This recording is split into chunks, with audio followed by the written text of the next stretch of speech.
नमस्कार। आज हम बात करने वाले हैं सुप्रीम कोर्ट के एक बहुत ही ऐतिहासिक फैसले की। एक ऐसा फैसला जो आरक्षण और मेरिट के बीच के रिश्ते को ना एकदम साफ कर देता है। अब देखिए, ये एक ऐसा विषय है जिस पर बहस तो हमेशा ही चलती रहती है, लेकिन इस एक फैसले ने कई बड़े और उलझे हुए सवालों के जवाब दे दिए हैं। तो चलिए बिना देर किए सीधे मुद्दे पर आते हैं। ये जो पूरा मामला है ना, ये एक बहुत ही सीधे लेकिन उतनी ही ज्यादा बहस वाले सवाल पर टिका हुआ है। तो सवाल क्या है? सवाल बहुत सीधा सा है कि अगर कोई आरक्षित श्रेणी का उम्मीदवार अपनी मेहनत से जनरल कैटेगरी के कट ऑफ से भी ज्यादा नंबर ले आता है, तो क्या उसे जनरल सीट मिलनी चाहिए? बस यही वो एक सवाल है जिसने इस पूरी कानूनी बहस को जन्म दिया है। तो फिर इस पर देश की सबसे बड़ी अदालत यानी सुप्रीम कोर्ट ने क्या कहा? आइए देखते हैं उनका बिल्कुल स्पष्ट और निर्णायक जवाब।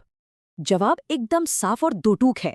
रजत यादव केस में सुप्रीम कोर्ट ने कहा, हाँ बिल्कुल, एक रिजर्व्ड कैटेगरी का कैंडिडेट जिसने ज्यादा नंबर हासिल किए हैं, उसे जनरल कैटेगरी की सीट पर ही गिना जाना चाहिए। और ये जो लाइन है, ये इस पूरे फैसले का सार है, उसकी आत्मा है। कोर्ट ने साफ कर दिया कि ओपन कैटेगरी की सीट पर सिलेक्शन होना उस कैंडिडेट की मेरिट की पहचान है।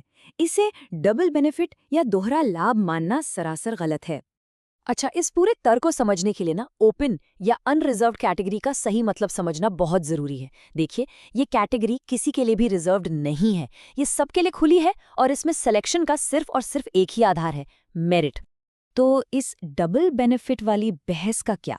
अक्सर तर्क ये दिया जाता है कि भाई रिजर्व्ड कैंडिडेट को तो दो दो फायदे मिल रहे हैं, लेकिन कोर्ट ने इस तर्क को पूरी तरह से खारिज कर दिया। कोर्ट का कहना है कि जनरल सीट मेरिट के दम पर कमाई जाती है, ये कैंडिडेट के बेहतरीन प्रदर्शन का नतीजा है, ये आरक्षण का कोई फायदा नहीं है।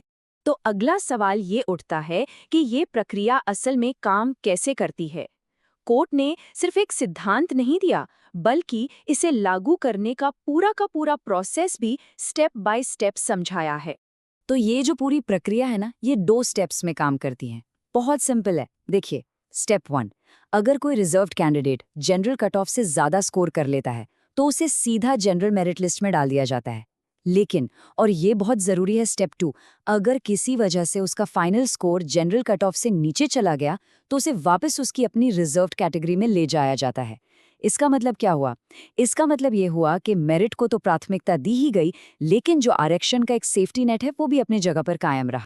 अब जरा इस मामले की बड़ी तस्वीर देखते हैं। ये जो रजत यादव का फैसला है, ये कोई अकेला या अचानक से आया हुआ फैसला नहीं है, बल्कि ये दशकों से चली आ रही एक कानूनी सोच का ही नतीजा है, उसी का एक हिस्सा है।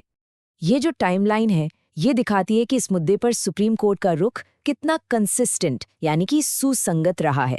1992 के ऐतिहासिक इंदिरा साहनी केस से लेकर 2021 के सौरव यादव केस तक, और अब रजत यादव केस में, कोर्ट ने लगातार एक ही बात पर जोर दिया है, मेरिट सबसे ऊपर है। तो आखिर में इस फैसले का असली महत्व क्या है? पहला, ये इस बात पर मोहर लगाता है कि सिलेक्शन का प्राइमरी सिद्धांत मेरिट ही है। दूसरा, ये एकदम साफ कर देता है कि ओपन कैटेगरी की सीटें सबके लिए हैं। तीसरा, ये मेरिट बेस्ड सिलेक्शन और सामाजिक समावेश के बीच एक जरूरी संतुलन बनाता है। और आखिर में, ये सरकारी नौकरियों के भर्ती प्रक्रिया के लिए बिल्कुल साफ गाइडलाइंस देता है। तो इस पूरे विश्लेषण के बाद एक बड़ा सवाल सोचने के लिए रह जाता है। आरक्षण नीतियों के अंदर मेरिट को इस तरह से कायम रखना भारत में सरकारी नौकरियों और सामाजिक बराबरी के भविष्य को आखिर किस तरह से आकार देगा?